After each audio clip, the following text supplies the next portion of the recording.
So good afternoon. Can you hear us? Can you hear me to start and then hear the rest?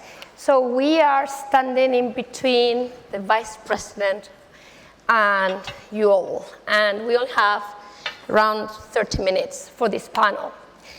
But we're going to discuss the most important part of the conference because it's basically the title. Yeah, we're going to wrap up with going through the whole idea of growth and what matters the most than growth, as we heard from Anna at the very beginning. And to do that, we have here representatives of institutions who should actually care for growth. These are development banks. And we're going to have to hear from them what they're ready to do to make us grow, whether in the developed world or in the emerging world. And I'm going to make your life difficult, I have to say, because I can only tell you that growth prospects are worsening.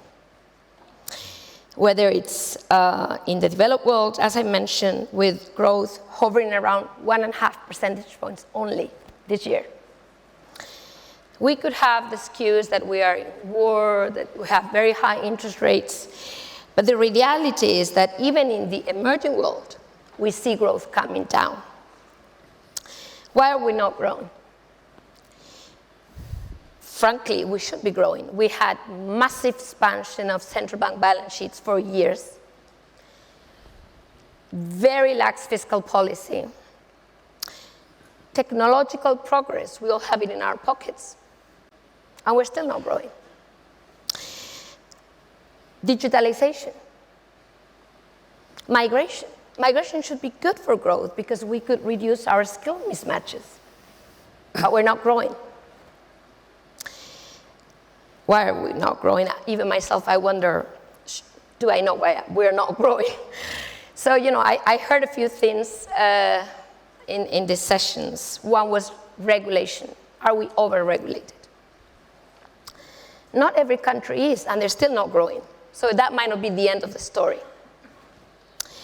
Deglobalization. What about that? We heard our governor talk about deglobalization. And he did say it's not very clear. So, that can't be the one and only reason why we're not growing. We could push the argument of deglobalization all the way to decoupling. I happen to live in Asia, so I do feel it. It doesn't feel when we come to Santander conference, I have to say, which is nice, but we do feel it there. Is that the reason? Is it disillusion? Being based in Greater China, I can tell you people are disillusioned about the fact that they would be growing forever and they aren't anymore. Is that changing the psyche of an economy that should be doing well but it isn't? Is it us not believing in ourselves? That's perhaps why we're not growing. So what to do? And I don't have an answer. That's why I need you both. Because we need to grow more than ever. We could grow out of despair. Let me give you 2 simple reasons how we could grow. Just I don't like those reasons. One is war. Every country grows after a war. But hopefully we can find other ways to grow. The other one is climate disaster.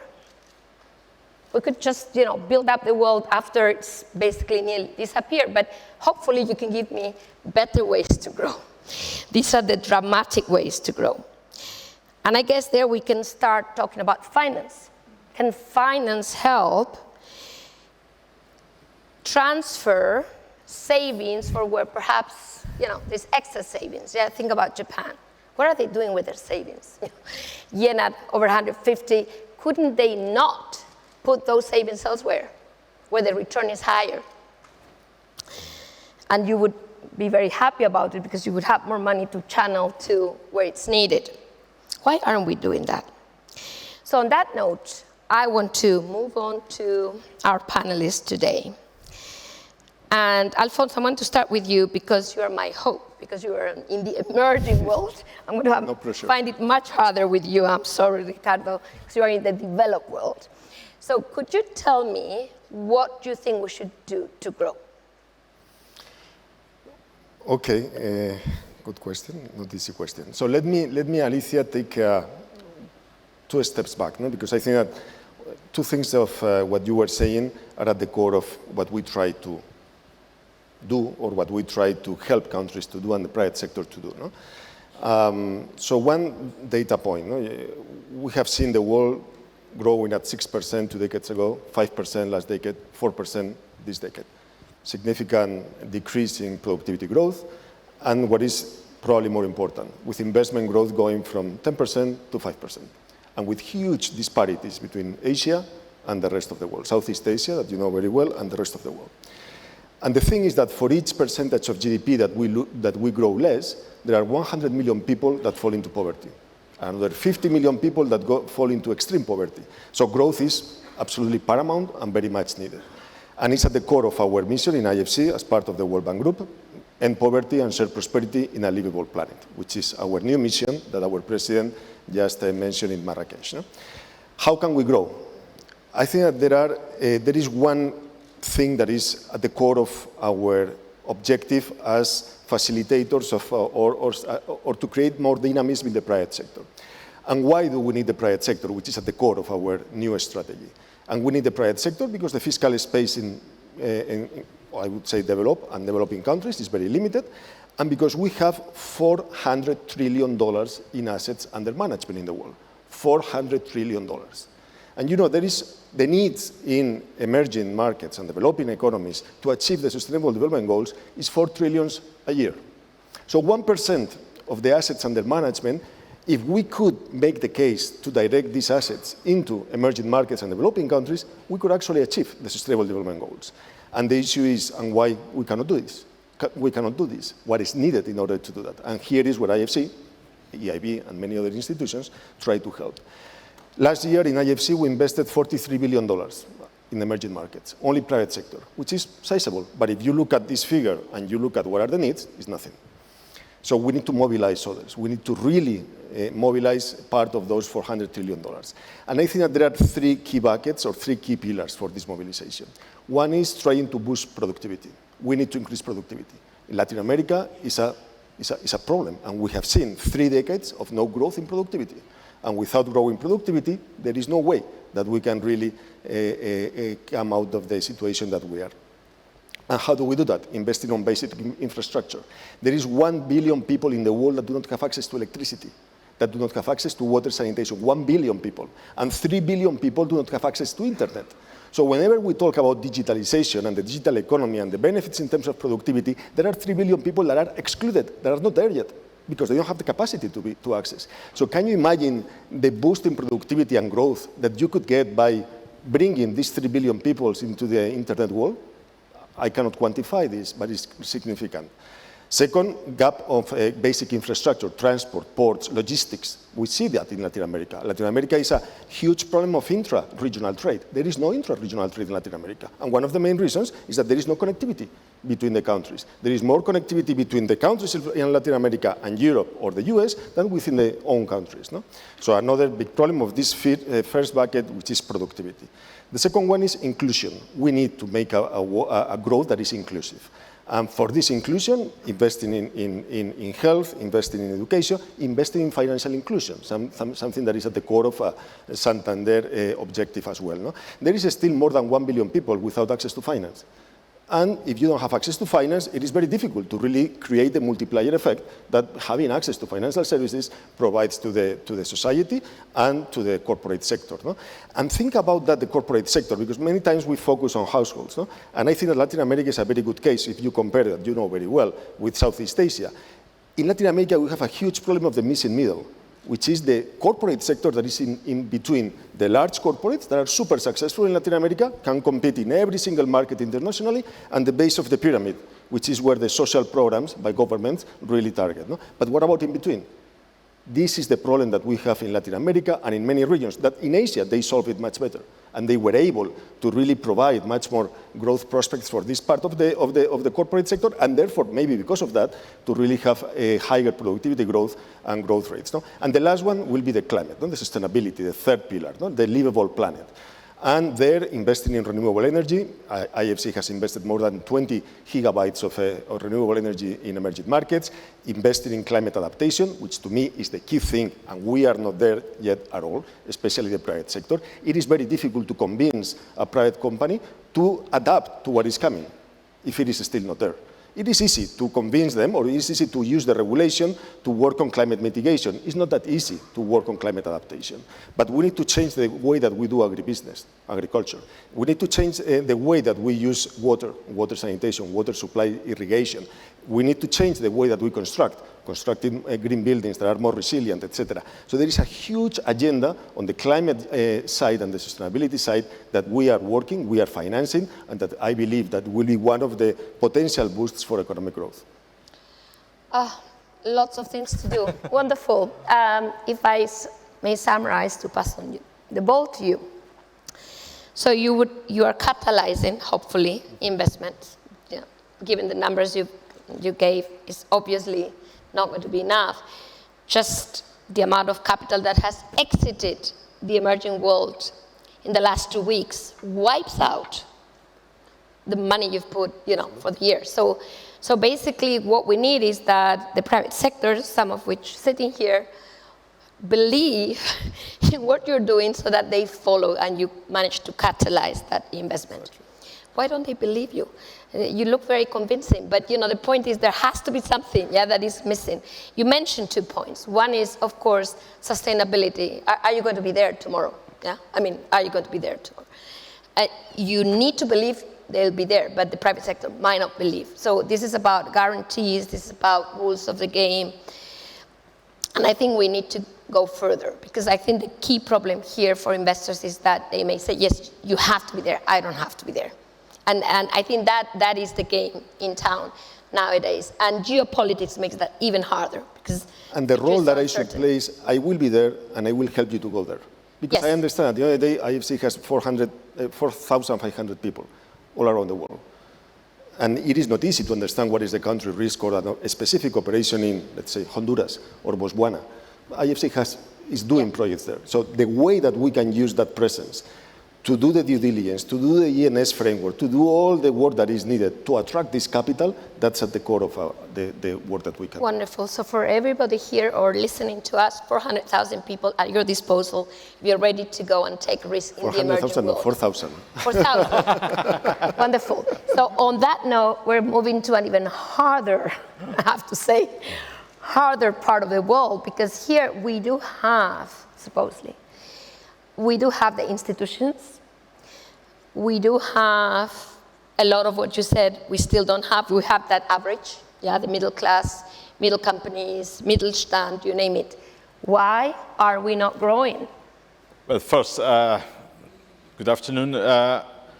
We lived in a world where growth was quite substantial after World War II. And there was a model that was evolving, and that passed by globalization, integration of emerging economies into the world economy, and that benefited developed economies quite substantially. We are coming to an end of a cycle where we have the developed world aging, and on top of this, you have a question of innovation, and that makes the world difference between what's happening in the US and what's happening in Europe. If you look at the investment rate, so investment to GDP, since the great financial crisis, we have a gap of 2 percentage points of GDP per year since then, for the last 15 years. This is a huge amount of capital. It's a huge gap between US and Europe, and we need to look at the roots. Why is capital accumulating in US? Why startups and our European startups, when they want to grow, they go to US, and why they don't stay in Europe and they don't want to innovate in Europe. And being a lover of the world economy, open global economy, I think it's good that capital moves all around. And in fact, that's what we need to ensure. The point is that in Europe, you need to make it work. We need resources to move to where they are most needed. And in the world we live today, there are two models. The model where the government, the state, takes everything and decides where to put the resources. Story have proved that this model fails from time to time in with great busts in historical consequences, or we have a market that works, that is well regulated, that drives the resources. And that's what you need to do in Europe. We are in the middle of the worlds.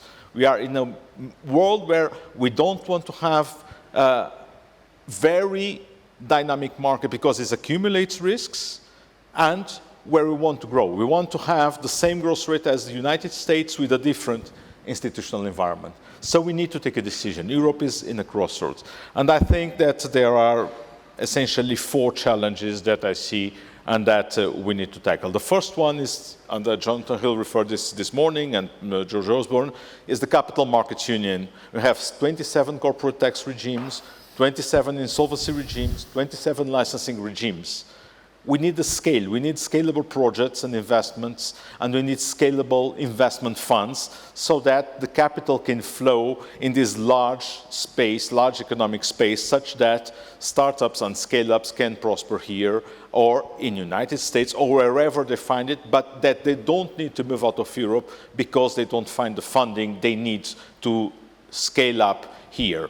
And that was the reason why EIB, together with a number of member states, put forward this European Tax Champion initiative, such that we can put together almost 4 billion euros to create a fund that can invest in large-scale venture capital funds to stimulate the venture capital in Europe, to ensure that startups can prosper here or there or wherever they find it more productive. The second thing is about risk-taking, and that was extensively discussed today about the risk approach. I agree that there's a different risk approach between US and Europe. What I don't buy is this idea that this is cultural. We are like that, we don't want to take much risk, so that's how we live. That's not the case. I think it's all about incentives and regulation. We need to have regulation that fosters and that pushes real money, long-term investors to take more risk and to invest in venture capital market like it happens in US. I'm speaking about pension funds and life insurers. I'm speaking about looking at solvency directive and see how we can foster this market. But for this, we need, of course, to have good and transparent regulation. We need to have the notion that risks can be reduced and diversified, but risks cannot be eliminated. And in Europe, since the great financial crisis, we had this discussion between risk elimination and risk sharing. Sorry, risk elimination has reached the limit. There's no life without risk. It's about sharing risk, and it's about efficiently allocating risk. The third thing is about regulatory certainty and incentives. We need to put in place not more or less regulation. We need good regulation that is transparent, that is simple, but that is implementable, and that creates real new markets, EU energy markets, a EU green hydrogen market, such that we have enough scale. We need carbon pricing mechanisms that internalize, not subsidies, and we need to support successful investments. And that's a big difference between IRA and the instruments that we put forward in Europe. We need to support the projects that prosper such that they can prosper.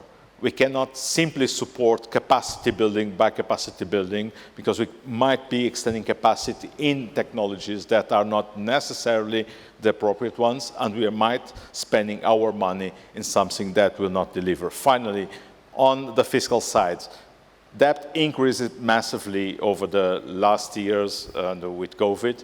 I think we have a challenge. EU put in place the Next Generation EU before the war started, which is a great plan, which had a quite substantial impact, but then we have the war, we have inflation, we live in a different world. So this means that we need to look at this plan and to make it prosper in different conditions. And this means time. This means more time to implement the investments. This means that the investments need to be phased over a longer period. Otherwise, we'll be adding pressure to demand-side pressures and creating more inflation. And that we need to have a mechanism and provide visibility to investors what will happen after Next Generation EU, what will happen after 2026, because the transition to a low carbon or no carbon economy is still 2050. In 2026, there will be a huge long time of 24 years to cover, and we need to have visibility on the mechanisms, on what comes next, and how we as Europe will respond and will have and generate the prosperity and the prospects for growth, for investment, because investment is a long-term perspective and we need to provide certainty. I would say these are the 4 things I think is key in Europe to propel us to the next stage. Let's propel. Thanks so much. I fully agree with these 4 issues, but let me put my Asian hat here to tell you that some of those issues, say aging, or even risk aversion in many countries, are there, but they grow more than we do. Why do they grow more than we do? I mean, what is different? A country like South Korea has a fertility rate of 0.58, the lowest in the world with Taiwan. And they grow faster than we do. And they innovate, actually, R&D, research and development to GDP is double ours. So that's a difference. That's a difference. That's the difference. But most importantly, we do more basic research than they do. But we don't keep it. So again, I think looking at how we finance our research is essential. I think the other difference is that if you happen to, I'm sure there's a few here, happen to say, you say in Asia that you're an entrepreneur and people just bow, you create something. Or you're a professor, they bow again. And the kind of the way in which we value creation of value, if I may say so, in Europe, I think is old-fashioned. We need to look for people who change the world. And I think we're very much behind that, and this is something that in a way percolates in the system. So there is something about the way we used to be as opposed to the way we should be. But the most important thing I want to say, and this comes from my experience in China, is scale, scale, scale. It's all about scale. And they tell you, when they come with their solar panels, don't even try. You don't have the scale. And you think, why don't we have the scale? Because our market isn't really a market, as you said it. So I think things for Europe is really about the size of the market. No matter how big we think we are, we aren't. And also this idea of, propelling change rather than being scared about change. I think that's basically what I've learned being in Asia. We have 8 minutes left, so I'd like to open the floor for questions. Anybody wants to ask questions to Alfonso or Ricardo?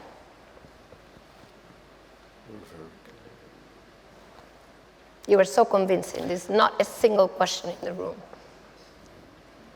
Then let me talk a little bit about this standardization and scalability, yes. Because I think that's key, Alicia, especially in smaller markets or in markets where not the Brazils or the South Africans or the Indians of this world, no? But the rest of the emerging markets and developing countries. To me, or one of the big things or 2 things that we find as a key constraint to do more, and that we see from international investors that they are reluctant to go more. One is the ENS issue, the environmental and social governance safeguards. It is not easy for sponsors, for companies in these countries to comply with the standards that we establish. No? And I think that this is one of the things that we need to work together, rely on the MDBs, on DFIs to do the exercise, because someone that is sitting in London is not going to go to Peru to do an ENS analysis of a company, but you can rely on others that actually do that and go together with them with platforms, etc. And the second is the creation of asset classes. No? That is kind of the way to solve the problem of size that you were mentioning. No? At the end of the day, for instance, with all the greenwashing and the climate or the sustainability finance, there is a huge need to really have taxonomies that are similar from one country to the other. I'm not saying regulations, because I think that sometimes we really mix or confuse what is a regulation to what is a guidance or a taxonomy. No? And we need to have joint taxonomies to make sure that when we talk about something, it's the same independently of the country in which we do. No? That's the way that we can use to leverage and to replicate positive investments. No? And there, I think that relying on a standard, we play a role, the World Bank Group, in that sense, no?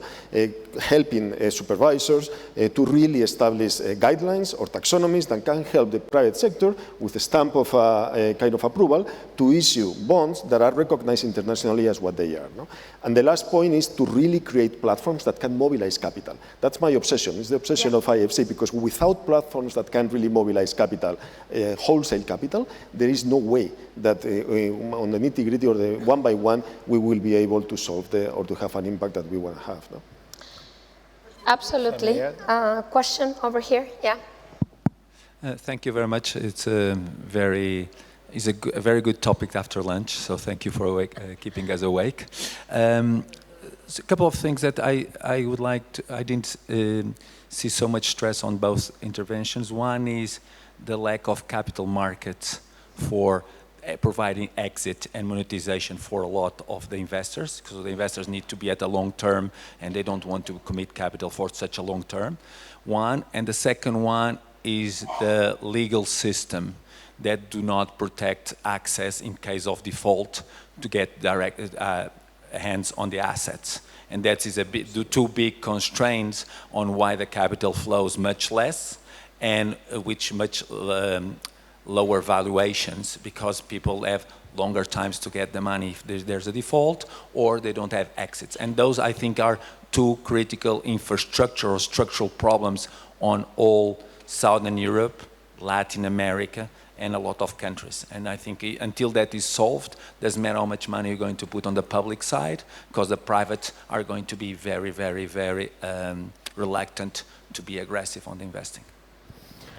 So I fully agree. On the legal side, I mean, that's what we try to, what the World Bank, the public sector part of the World Bank Group tries to do with governments, to really help them to create the legal and regulatory frameworks that can crowd in or create the trust and the confidence on investors that they can invest there.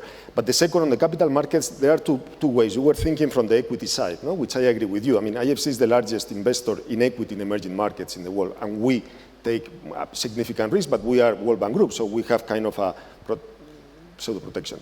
But the same problem is with debt markets, debt capital markets, and especially in local currency, which to me is a key development problem that we have in the world. No? I mean, without developing capital markets in domestic currency, in local currency, it is very difficult to attract private or capital flows unless you create a huge potential mismatch of balance in these markets, no? Which is not what we would like to do. So big topic of the agenda. Let me pass the word to Ricardo. You want to add? Yes, well, there's no other way than to agree with you. You're right.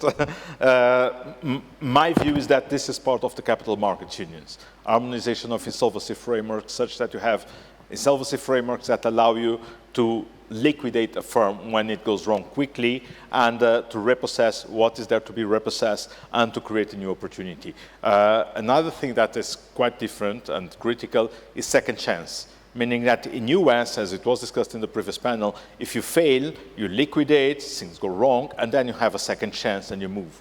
In Europe, all the framework, the continental framework, is made that if you fail, the market will protect the society from you to fail again. So this means that you don't have a second chance that easily, and that this implies that the risk-taking is much lower, because if you know that if you try and if you fail, you'll not have a second chance. So this means you take much less risk. In terms of the markets and what Alfonso was saying about taxonomies, well, I think that what we need is interoperability between taxonomies. They don't need to be identical. They don't need to be across the world, because the world is different. The taxonomy for Caribbean and the taxonomy for South America is totally different. But they need to speak with each other such that we can build a market where green bonds can be issued at a large scale. That's what they're trying to do with the Global Green Bond Initiative, trying to bring together funds, 1 billion of funds,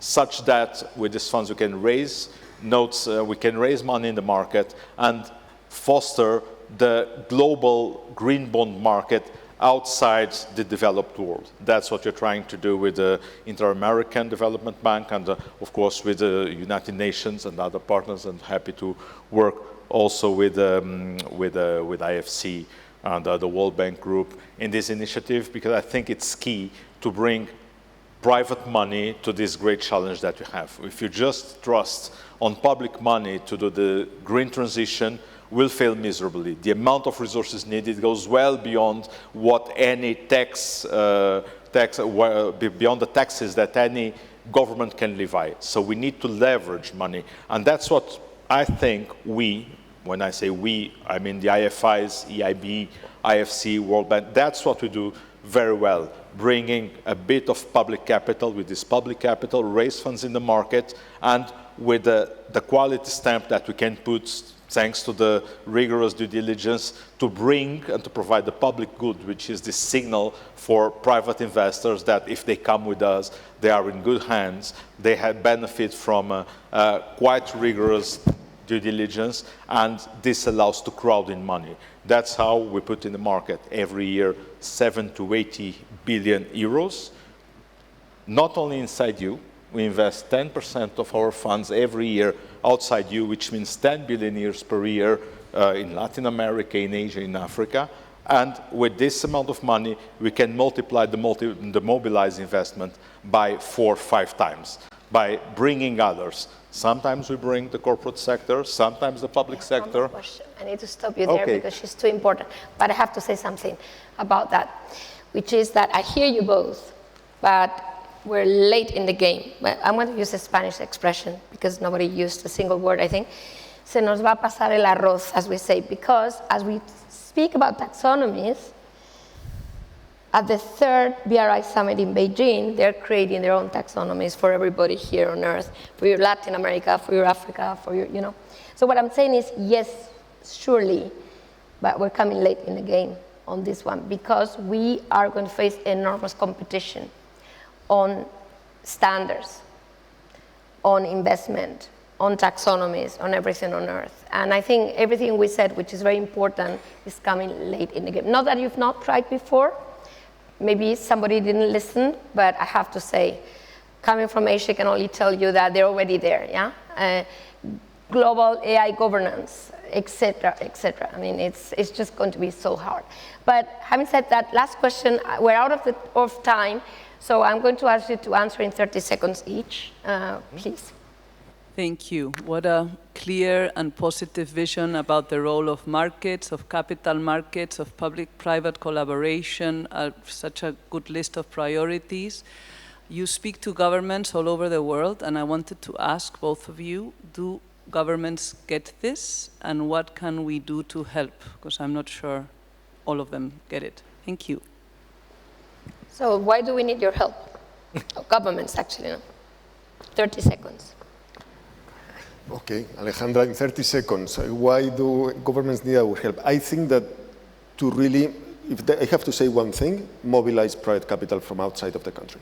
And also local capital, but especially from outside of the country. And it involves many other things. There are many ways to do that, right? But that's, to me, the key issue that we need to help governments to do. Absolutely. Well, the way I see that governments want us is for 3 things. Good financing conditions, long maturities for investment, and a good quality stamp. They like to stay with us because they know if we are involved, they have easier access to both private fund, to private money, but also to capital markets and to other financiers. So come with us and bring more money. So that's basically the secret of growth going forward. Thank you so much for this recipe. Thank you. Thank you very much.